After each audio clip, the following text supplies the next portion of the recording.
साजिशी ये दुनिया मेरी, ये साजिश मेरी है आदत बनी। तुम बहुत चालाक हो। सच तो यह है कि तुम इंतहाई आवारा लड़की हो जो दूसरों के शोहरों के पीछे पड़ जाती है।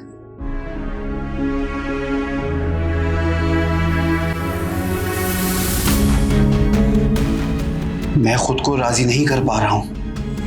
अगर ऐसी बात है तो जाके मर जाओ कहीं, मुझे कोई फर्क नहीं पड़ता। वो कर में जाओ।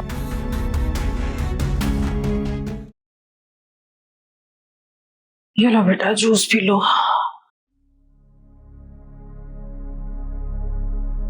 इस हालत में गुस्सा करना अच्छी बात नहीं है। अब मैं गुस्सा ना करूं तो क्या करूं? वो रानिया वकार की नजरों में मुझे मुस्तकिल गिराने की कोशिश कर रही है और मुझे समझ नहीं आ रहा कि वकार उसी पर यकीन करके बैठे हैं। बेटा, अपने झूठ की वजह से तुमने यकीन तो अपने पहले ही खो दिया है। अब वकार क्या, उसकी फैमिली का कोई फर्द भी तुम्हारी किसी बात पर यकीन नहीं करेगा। बेटा, एतबार जीतने में इंसान की पूरी जिंदगी लग जाती है और वही एतबार इंसान अपनी हरकतों की वजह से एक सेकंड में गवा देता है। और जब एतबार खत्म हो जाता है ना, तो फिर पूरी जिंदगी इंसान पीछे पीछे भागता रहता है उस एतबार का यकीन दिलाने के लिए। जो होना था वो हो गया, अब उस पर लकीर पीटने से क्या फायदा है? कुछ नहीं बदल सकता। आफरीन बदल सकता है। सिर्फ रानिया का पीछा छोड़ दो और अपनी सुकून से जिंदगी गुजारो। क्या मतलब है? मैं उसका पीछा छोड़ दूं और जो उसने मेरे साथ किया है वो सब भुला दूं मैं? आपको गलतफहमी हो रही है। अगर आप समझ रही हैं कि मैं ये सब भूल जाऊंगी तो ऐसा कभी भी नहीं होगा। मैं अपना बदला सूद समेत लूंगी। आफरीन, अल्लाह माफ करने वालों को पसंद करता है। बेटा, बदले की आग में खुद ही जल जाओगी, किसी का कुछ नहीं जाएगा। क्यों अजियत दे रही हो अपने आप को? अम्मी, वकार के साथ रानिया को देखकर मुझे जो तकलीफ और अजियत होती है ना, उसका आपको कोई अंदाजा नहीं है। अंदाजा है मुझे बेटा। नहीं अम्मी, आपको कोई अंदाजा नहीं है मेरी तकलीफ का, जो मुझ पर गुजरती है ना उन दोनों को साथ देखकर। वकार उसको मुझ पर ज्यादा अहमियत देते हैं। मैं उस घर में जिस दिल से रहती हूँ ना, कि सिर्फ मैं ही जानती हूँ। और जब तक मैं उस रानिया को वकार की जिंदगी से नहीं निकाल दूंगी ना, मुझे सुकून नहीं मिलने वाला।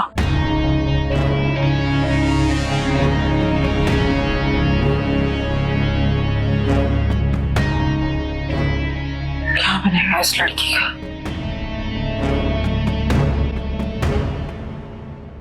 भाईजान, यहाँ बैठे बैठे तो कुछ नहीं होगा। यूके जाना जरूरी है। इन सब में इतना खर्चा होगा? कंपनी से बात की है मैंने, वो आधा एक्सपेंस बेयर करने को तैयार है। चलो ठीक है, मैं तुम्हें अपने डॉक्यूमेंट्स फॉरवर्ड कर देता हूँ, तुम मेरा वीजा लगवा दो। पर भाईजान, मैं चला जाता हूँ। तुम कैसे जाओगी? जहाज में बैठ के चला जाऊंगा, और कैसे? नहीं नहीं, कैसी बातें कर रहे हो? इतनी दूर जाओगे अकेले? इतने बड़े हो गए हो तुम। भाईजान, आपके लिए तो मैं हमेशा छोटा ही रहूंगा। देखो, ये बात नहीं है। एक अनजान मुल्क में मैं तुम्हें इस तरह कैसे भेज सकता हूँ? वहां पे किसी भी किस्म की कोई मुश्किल तुम पर आ सकती है। अकेले होगे, घबरा जाओगे। भाईजान, मुश्किल तो आप पर भी आ सकती है। मेरी बात और है, मैं तुम्हें मुश्किल में नहीं डाल सकता। भाईजान, जितना प्यार आप मुझसे करते हैं, उतना ही कंसर्न मेरे दिल में आपके लिए भी है। और रही बात हर्डल्स की, तो इंशाल्लाह ऐसा कुछ नहीं होगा। वैसे भी भाईजान, यहाँ पर आपकी ज्यादा जरूरत है। माशाल्लाह से अब दो बीवियां हैं आपकी।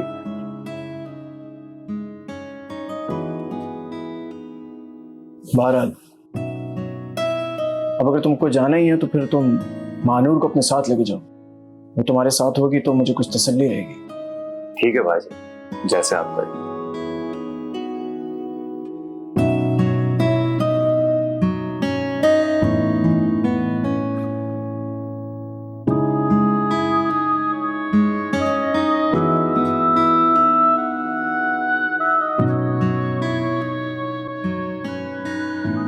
आफरीन भाभी, आपको पता है मानू यूके जा रही है? यकीन नहीं आ रहा ना? मुझे भी नहीं आया था। मैं तो बस यही सोच रही थी। ये कैसे हो सकता है? मेरा नहीं ख्याल, घर के हालात जिस तरह के हैं वो कैसे घूमने फिरने जा सकती है। नहीं, घूमने फिरने नहीं जा रहे, अबरार को काम मिल गया इसलिए जा रहे हैं। तो महानूर बस उसके साथ ही जाएगी। लेकिन महानूर क्यों जाएगी? अबरार वैसे भी वहां पे काम में मसरूफ होगा और वो तो बोर हो जाएगी इस तरह। और क्यों होगी, अपने शौहर के साथ जा रही है। वैसे कितने दिन के लिए जा रहे हैं? अभी कुछ कंफर्म नहीं है, कुछ दिन भी लग सकते हैं, कुछ महीने भी। कुछ महीने? हाँ, वैसे भी काम है ना, काम में तो ऐसे ही होता है। बस आप दुआ करें कि अबरार जिस प्रोजेक्ट के लिए जा रहा है उसे कामयाबी मिले।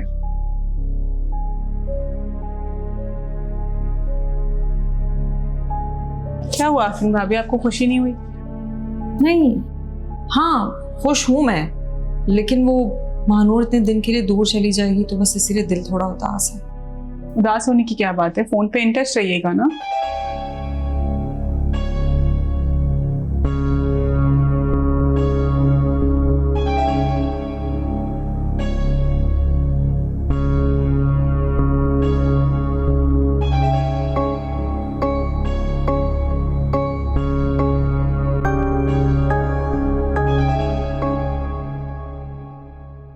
चलिए ठीक है, मैं एक दफा कहता हूँ, अगर फॉलो अप हो जाता तो अच्छी बात है।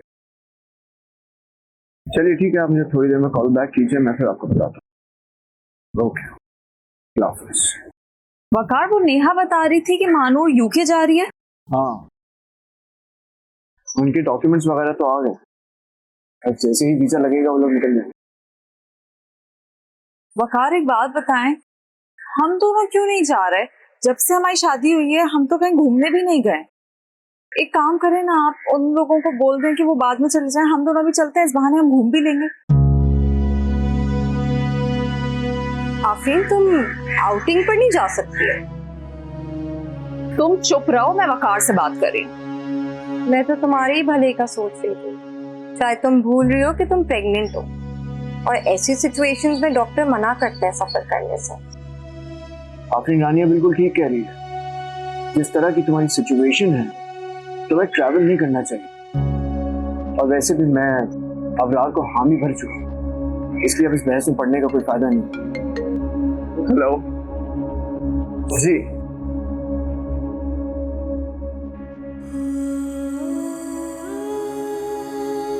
तो बहुत बुरा लग रहा है ना कि वकार के साथ घूमने फिरने का चांस खत्म हो गया। तुम अपना ना मुंह बंद रखो तो बेहतर है। मैं तुम्हारे दुख में बराबर की शरीक।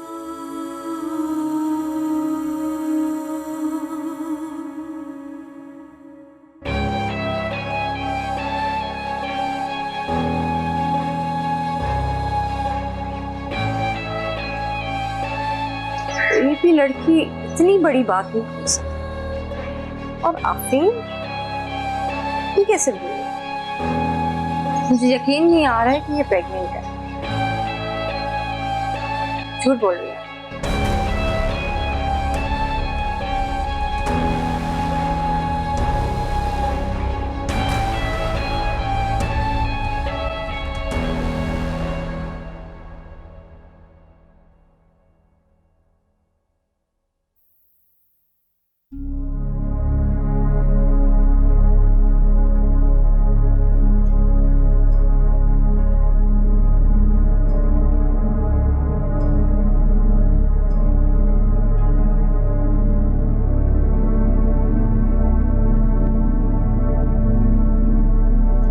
करती हो आफरीन? जरा सा कट लगाया अम्मी, इससे बड़े जख्म तो बदकिस्मती के हाथों दिल पर लगे। क्या बुड़बुड़ा रही हो? अब क्या मेरी बात करने पर भी पाबंदी है? आफरीन, क्या हो गया तुम्हें बेटा? काफी दिनों से नोट कर रही हूँ मैं, इतनी चिड़चिड़ी और बेजार हो रही हूँ। इस हाल में तो बच्चियां खुश रहती हैं, बच्चे पे असर पड़ता है। मत करो ऐसे। बस कर दे अम्मी, जरूरी नहीं है कि माँ बनने के बाद मैं अपनी लाइफ ही खत्म कर दूं। खुश हूं या ना हूं बस हंसती रहूं क्या? क्या हुआ है? कोई परेशानी है? हाँ, परेशानी रानिया की शक्ल में हर वक्त मेरे सर पे तो सवार रहती है। बेचारी तो सुबह से जाती है, शाम को आती है, पढ़ाई में अलग मसरूफ है, क्या तकलीफ देती है तुम्हें? मम्मी आपको ये सारी इन्फॉर्मेशन महानूर देती है ना? हाँ जाहिर है वही बताती है। तुम्हें तो जब भी कॉल करो हूँ हाँ करती हो और फोन बंद कर देती हो। और मुझे ये बताओ काफी दिनों से तुम रिफत की तरफ भी नहीं गई। हाँ तो दिल नहीं चाहता मेरा किसी से भी मिलने और बात करने को, क्या करूं?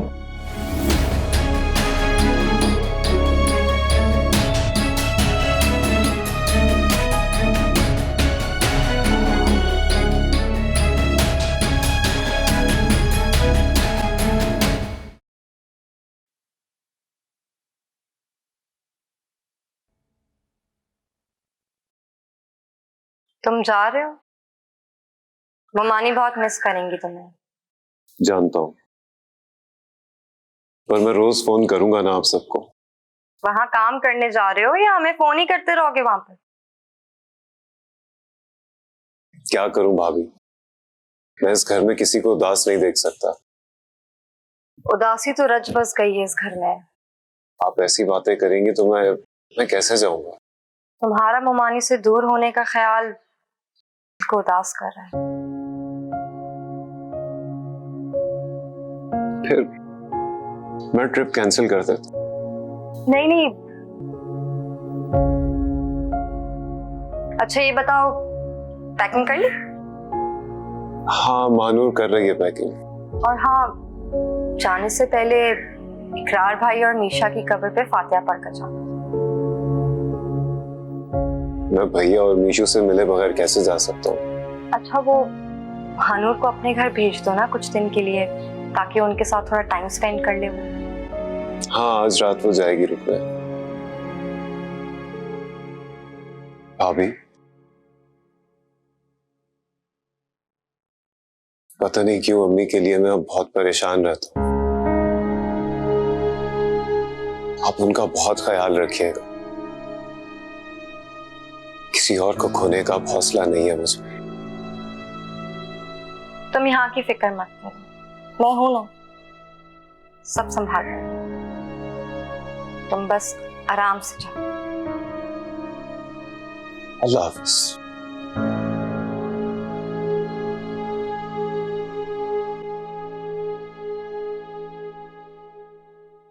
आपने देखा था आफरीन कैसे चुप चुप थी, खाना भी नहीं खाया दोनों बच्चियों ने।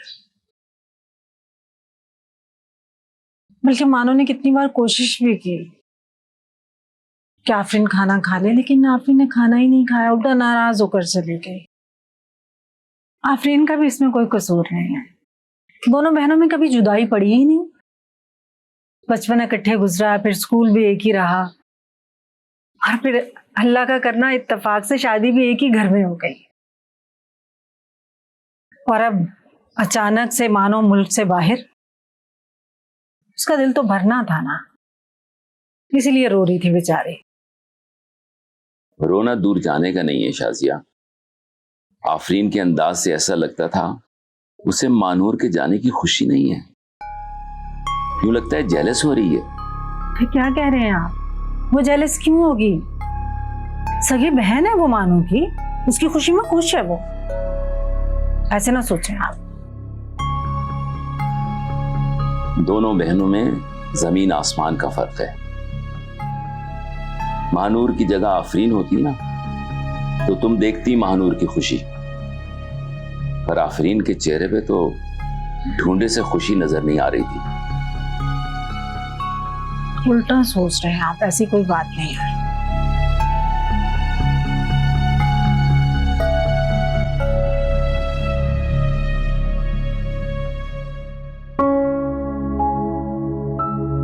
नीनू आज रात मैं जा रहा हूँ। जानती हूँ, तुम आराम से जाओ, मेरी दुआएं तुम्हारे साथ हैं। तुम ये ना भी कहती तो मुझे पता था कि तुम्हारी दुआएं हमेशा मेरे साथ हैं। आज गया था मैं भैया और मीशू की कब्र पर। मैं भी सोच रही हूँ कि जाऊं इकरार की कब्र पे जाके फातिहा पढ़ूं। लेकिन अबरार तुम कब तक वापस आ जाओगे? इंशाल्लाह। बस तुम दुआ करना नीनू कि जो सेटअप मैं बनाना चाहता हूँ वो जल्द से जल्द मुकम्मल हो जाए। मैं इस घर से दूर नहीं रहना चाहता, तुम सबको बहुत मिस करूंगा, बहुत याद आएगी तुम लोगों को। मैं चाहता हूँ कि ये वक्त जल्दी से गुजर जाए और मैं वापस आ जाऊँ और अपने भतीजे को अपनी गोदों में खिलाऊं, उससे ढेर सारी बातें करूं। मुझसे बातें कहाँ करते हैं बेवकूफ। सुनता तो है ना, तुम देखना नहीं, मैं उसे तुम्हारी और अपनी दोस्ती की कहानियां सुनाऊंगा, तुम्हारे और भैया की मोहब्बत की दास्तानें सुनाऊंगा, उससे इतनी ढेर सारी बातें करूंगा कि उसे कभी बाप की कमी महसूस ही नहीं होगी। सारी बातें इसी से कर लोगे, अपने बच्चों के लिए कुछ बचा के रखोगे? नीनू, मैं कभी बच्चों में फर्क नहीं करूंगा, कभी नहीं चाहूंगा कि उसे बाप की कमी महसूस हो। तुम अपना ख्याल रखना। तुम भी अपना ख्याल रखना और खाला अम्मी को रोज फोन करना। बहुत अफसरदा है तुम्हारे जाने। जानता हूँ नीनू, लेकिन उन्हें सिर्फ मेरे जाने की उदासी नहीं है, बल्कि भैया और मीशू से जुदाई, उसका गम भी बहुत ज्यादा है। मेरे जाने के बाद तुम उनका ध्यान रखना, बहुत ख्याल रखना, उन्हें कमी नहीं महसूस होने देना, क्योंकि नीनू अकेले में उन्हें भैया और मीशू की यादें घेर लेती हैं। तुम यहाँ की फिक्र छोड़ो और जिस काम पे जा रहे हो ना उस पे फोकस करो, मैं देख लूंगी यहाँ।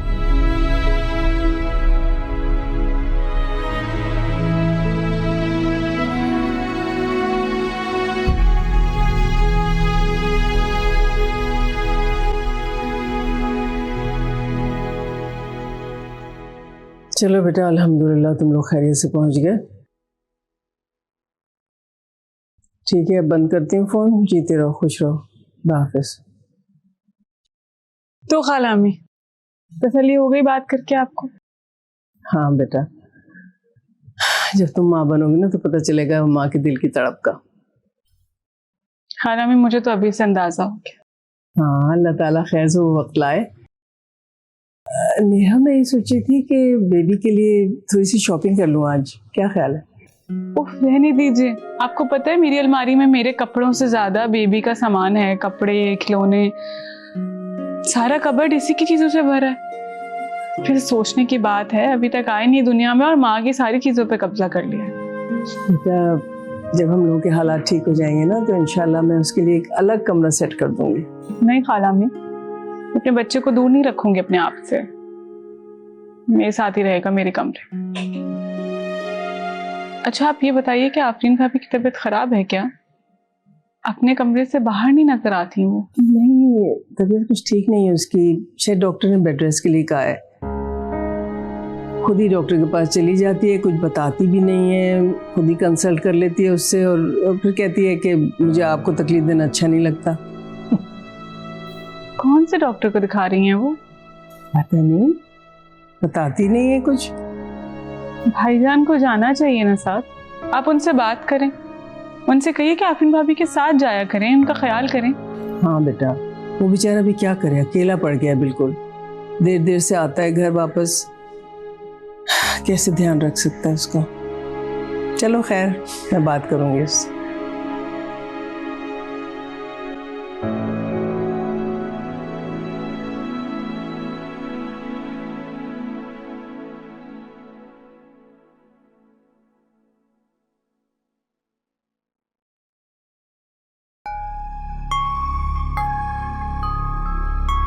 ममानी ने तो कहा था कि तुम्हारी तबीयत खराब है, लेकिन तुम्हारे चेहरे से देखकर लग रहा है कि तुम बिल्कुल ठीक हो। हाँ, तो वकार घर आने वाले हैं इसलिए तैयार हो रही हूँ। वैसे तुम्हें भी अच्छा बहाना मिल गया काम चोरी का। देख लो तुमसे किस तरह खिदमतें करवा रही हूँ अपनी।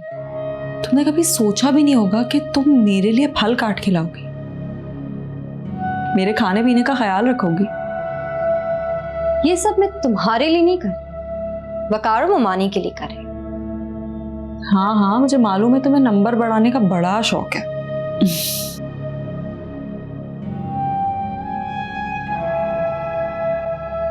तुम्हें जो समझना है ना तुम समझो।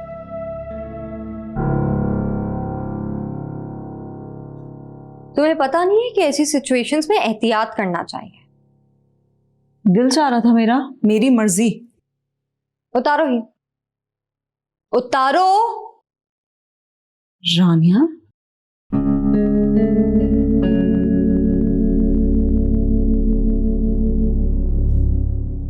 रानिया बिल्कुल ठीक कह रही है। तुम्हें जरूरत क्या है घर में हील्स पहनने की?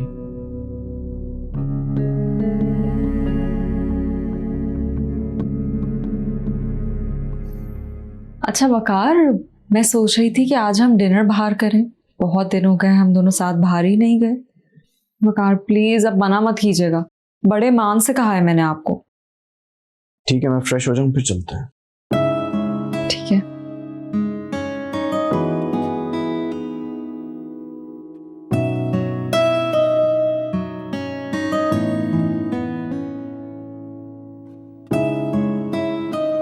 हील उतार देती हूँ। अच्छा है, कोई और जूता पहनती हूँ। रेन को जरा ख्याल नहीं है अपना। आप प्लीज वकार को बोले ना कि उसको चेकअप पर ले जाए। मैंने तो पहले ही कहा था खाला मी आपसे, अगर आप कहें तो अपनी डॉक्टर से बात करूं मैं। हाँ आप पूछे ना आप। वैसे भी वो दोनों डिनर पे जा रहे हैं आज रात, तो अच्छा है ना, लगे हाथों दोनों काम हो जाएंगे। क्यों ममानी, ठीक कह रही हूँ ना? हाँ ठीक है, तुम वकार को फोन मिलाओ, मैं उससे बात कर लेता हूँ। प्लीज वकार से अकेले में बात कीजिएगा। क्यों?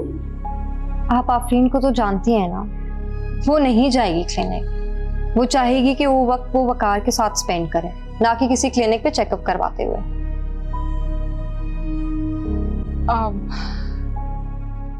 मैं मैसेज पे ही बात करी थी अपनी डॉक्टर से। वो कह रही हैं कि वो क्लिनिक पे ही हैं और वकार भाई का इंतजार कर लेंगी। मैं वकार को बुला कर लाती हूँ तब तक।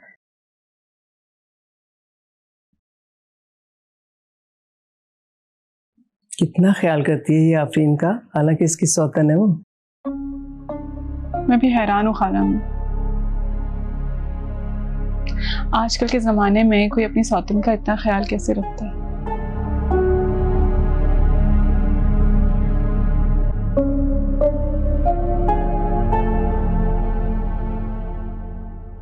मॉम मेरी सिक्स सेंस कह रही है कि कुछ गड़बड़ है। और अगर कोई गड़बड़ नहीं हुई और आफरीन की प्रेगनेंसी सच्ची निकली तो? देखी जाएगी। वैसे भी मेरी दुश्मनी आफरीन से है, उसके बच्चे से नहीं, क्योंकि वो बच्चा सिर्फ आफरीन का ही नहीं वकार का भी है। वैसे बेटा मैं तो तुम्हें यही समझाऊंगी कि अब इस दुश्मनी को खत्म करो। छोटी सी जिंदगी है, इन सब बातों में क्या रखा हुआ है? मैं भी यही चाहती हूँ। इंसान की जिंदगी है ही कितनी, वो भी नफरतें फैलाते जाया कर दे। पर क्या करूँ मॉम, अगर मैं आफरीन से दुश्मनी खत्म भी कर देती हूँ, वो नहीं करेगी। शायद उसकी डिक्शनरी में अच्छाई का बदला बुराई से ही देना लिखा हुआ है, और ऐसे लोगों से हतात ही लेना चाहिए। मैंने वकार को उसके साथ चेकअप के लिए इसलिए भेजा हुआ है क्योंकि वो सबको बेवकूफ बना रही है मॉम। पता नहीं मॉम उसके दिमाग में क्या चल रहा है। वो बच्चा जिसका शायद कोई वजूद ही नहीं है, कल को उसको कुछ हो गया तो उसका इल्जाम भी वो मुझ पर लगा देगी। आप सोच सकती हैं कि मेरी पोजीशन कितनी खराब होगी वकार के सामने, मुमानी के सामने। हाँ बात तो तुम ठीक कह रही हो।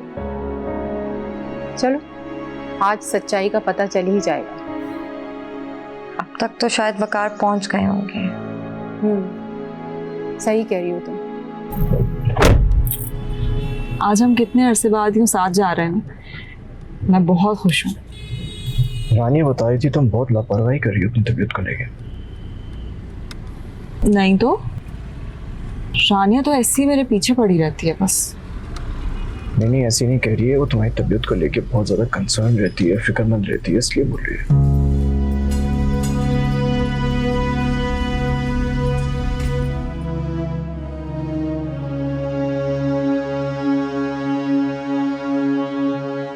क्या हुआ वकार, आप गाड़ी क्यों नहीं चला रहे? चले ना रेस्टोरेंट। रेस्टोरेंट बाद में जाएंगे, पहले हमें हॉस्पिटल जाना है।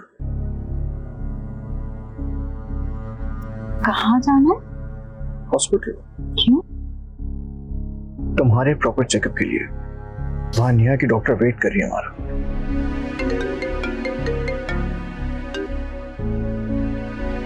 हाँ हेलो, क्या हुआ अम्मी? अरे बेटा मुझे क्या होना, मैंने तो तुम्हारी तबीयत का पूछने के लिए फोन किया है। मैं तो बिल्कुल ठीक हूँ। अब्बू कहाँ है? वो तो ऑफिस से अभी तक नहीं आए। क्यों, काम है कोई? आप ये बताएं, आपने मेडिसिन ली है कि नहीं? अल्लाह, कौन सी मेडिसिन? मैं क्या पूछ रही हूँ और तुम क्या जवाब दे रही हो? ठीक तो हो तुम? अच्छा अच्छा, आप बिल्कुल परेशान मत हो, मैं अभी आ रही हूँ। आप परेशान हो, मैं आती हूँ। Okay okay. अरे इसे क्या हुआ है? वकार, अम्मी के घर चले, उनकी तबीयत बहुत खराब है और अब्बू भी नहीं आए अभी तक ऑफिस से। प्लीज चलें, मुझे बहुत टेंशन हो रही है। बिल्कुल अकेली हैं घर में। गर्लफ्रेंड नेहा की जो डॉक्टर है वो वेट कर रही है हमारा, बस जरा सी देर की बात है, फिर तुम्हारे घर चले जाएंगे। वकार, क्या हो गया आपको? मेरी अम्मी की तबीयत खराब है और आप डॉक्टर की बात कर रहे हैं। चले ना, कुछ हो गया अम्मी को तो हम चेकअप बाद में करवा लेंगे, कोई ऐसी बात नहीं है। अभी चलें प्लीज, अब्बू भी नहीं है घर पे।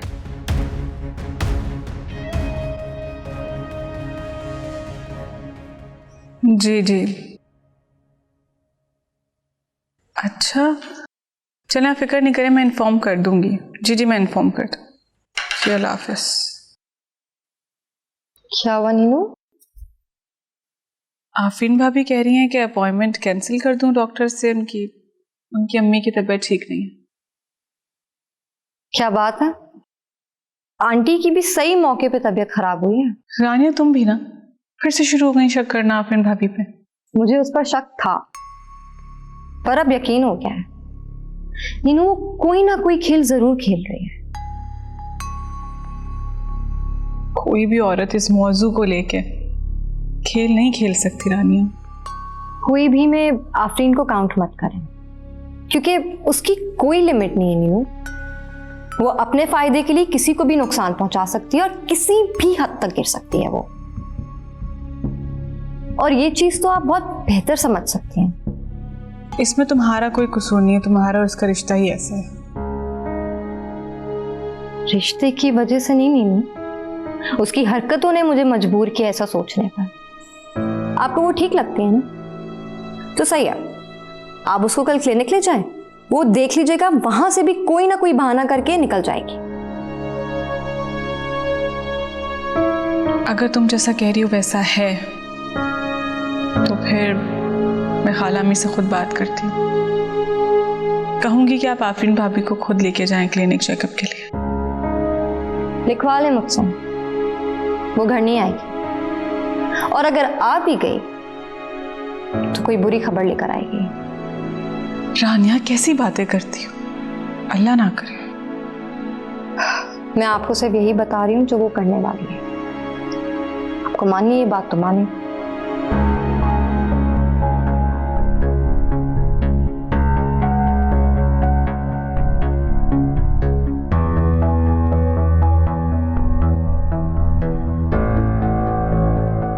चलिए आइए, मैं आपको डॉक्टर के पास ले चलता हूँ। नहीं बेटा, डॉक्टर के पास जाने की जरूरत नहीं है, दवाई खाई है मैंने। वकार, आप एक काम करें, आप घर चले जाएं, मैं अम्मी के पास रुक जाती हूँ। तुम्हारे होने से कोई तसल्ली होगी मुझे? तुम कोई डॉक्टर थोड़ी हो। आइए, मैं आपको डॉक्टर के पास लेके चलता हूँ। चलिए ठीक है, मैं कॉल करता हूँ अंकल को। अस्सलाम वालेकुम। हाँ, आंटी की तबीयत बहुत ज्यादा खराब है। शाजिया, क्या हुआ है? ठीक तो छोड़ के गया था मैं तुम्हें। अब्बू, तबीयत का क्या भरोसा होता है, पल भर में बंदा मर जाता है। आफरीन, तुम्हारा दिमाग सही है, बोलने से पहले सोच तो लिया करो, क्या बोल रही हो तुम? वो सॉरी, मैं जज्बात में ज्यादा बोल गई। उठो शाजिया। नहीं नहीं सलीम साहब, मैं बिल्कुल ठीक हूँ। ठीक हो तो बच्चों को क्यों फोन किया था? बस दिल परेशान हो रहा था इसलिए फोन किया था, दिल उदास हो रहा था मेरा। हद करती हो तुम, मुझे फोन कर लेना चाहिए था। अच्छा चलिए अंकल, छोड़िए ना, कोई बात नहीं। मैं तो बस आंटी की तबीयत को लेकर ज्यादा परेशान हो गया था। बेटे तुम परेशान मत हो, मैं आ गया हूँ, बेफिक्र होकर घर जाओ। अब्बू, मैं अम्मी के पास ही रुक जाती हूँ, तबीयत ठीक नहीं है उनकी। नहीं बेटा, अल्लाह का शुक्र है ठीक है तुम्हारी माँ, तुम बेफिक्र होकर घर जाओ। चलो आ जाओ।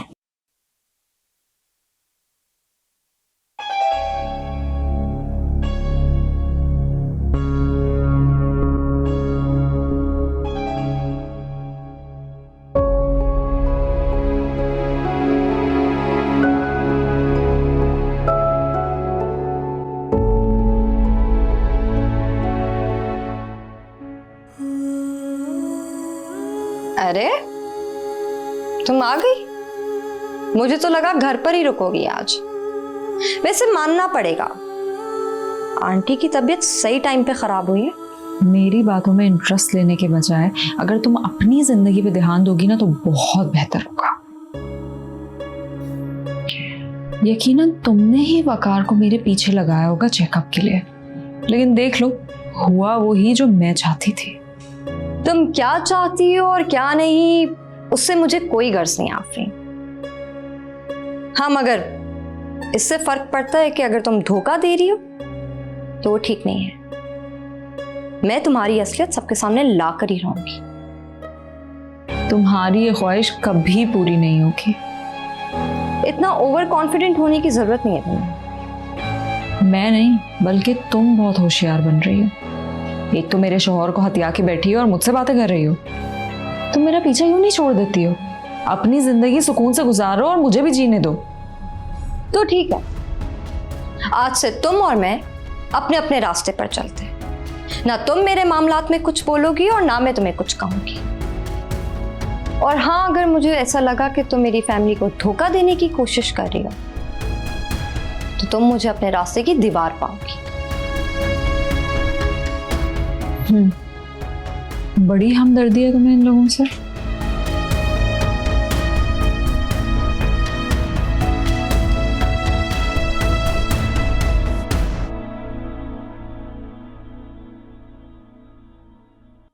तुम्हारी तबीयत ठीक नहीं है, बैठी रहो। आप इस वक्त चाय पीते हैं ना? कुछ नहीं हुआ मेरी तबीयत। कहा ना रहने दो। ये सब क्या था? क्या था? कुछ भी तो नहीं था। मेरी तरफ देखो। बीमारी का झूठ बोलने की क्या वजह थी? मुझे क्या जरूरत है झूठ बोलने की? आप भी ना बस ऐसे ही। क्या दिया? हम एक अरसे से साथ रहते हैं। तुम कब नजर चुराती हो, कब सच बोलती हो, सब पता है मुझे। बेहतर है वो बात बताओ जो तुम छुपा रही हो। आफरीन ने ऐसा करने को कहा था।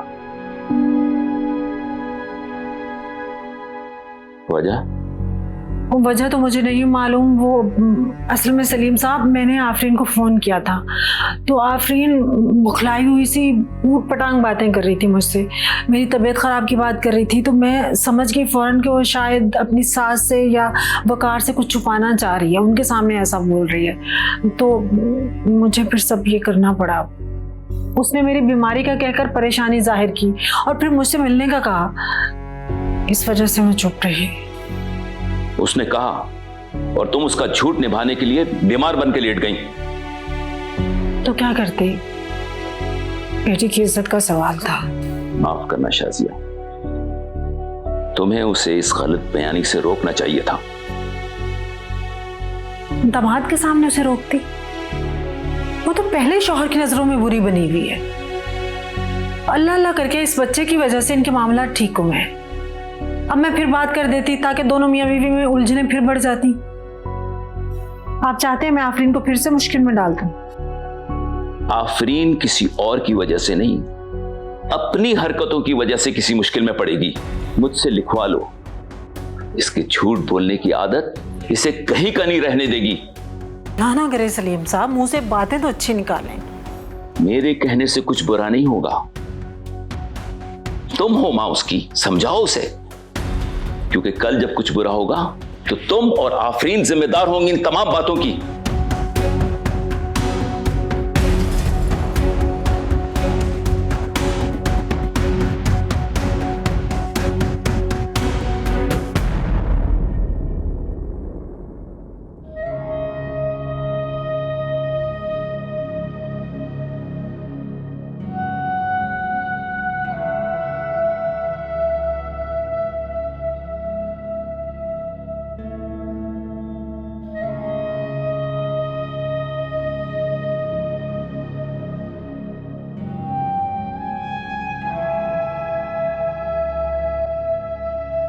आफरीन भाभी किन ख्यालों में गुम है? कुछ नहीं, आओ ना तुम।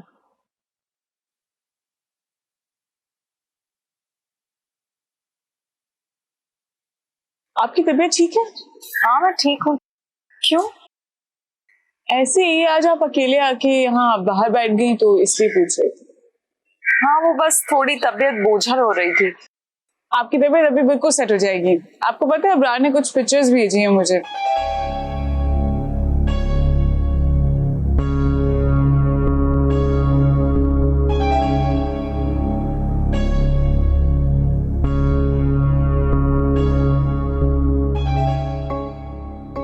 वकार तो कह रहे थे ये लोग वहाँ काम से गए हैं, लेकिन इन तस्वीरों से तो नहीं लग रहा कि ये लोग कोई काम करने गए हैं। लग रहा है बहुत एंजॉयमेंट चल रही है।